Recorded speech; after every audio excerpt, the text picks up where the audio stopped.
গুণী অভিনেত্রী রোকেয়া পাছি অভিনয়ের পাশাপাশি নির্মাণ ও প্রযোজনাতেও দেখা গেছে তাকে।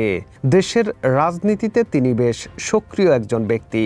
এবার ছাত্র আন্দোলনে পুড়ে যাওয়া শেখ মুজিবুর রহমানের ধানমন্ডি ৩২-এর বাড়িতে মিছিল নিয়ে ফেরার ঘোষণা দিয়েছেন তিনি। বৈষম্য বিরোধী ছাত্র আন্দোলনের জেরে ক্ষমতাচ্যুত হয়ে দেশ ছেড়েছেন সদ্য সাবেক প্রধানমন্ত্রী ও আওয়ামী লীগের সভানেত্রী শেখ হাসিনা। তার দেশ ছাড়ার ঘোষণা ছড়িয়ে পড়তেই আওয়ামী লীগের নেতাদের দেশ ছাড়ার হিড়িক পড়ে যায়। অনেকেই আবার ফোন বন্ধ করে চলে যান আত্মগোপনে। তবে ব্যতিক্রম দেখা গেছে এই অভিনেত্রীকে। সামাজিক যোগাযোগ মাধ্যমে সরব আছেন তিনি। ফেসবুকে ঘোষণা দিয়েছেন 15ই আগস্ট বঙ্গবন্ধু শেখ মুজিবুর রহমানের মৃত্যুবার্ষিকীতে মিছিল নিয়ে ধানমন্ডি ৩২ নম্বরে উপস্থিত হওয়ার।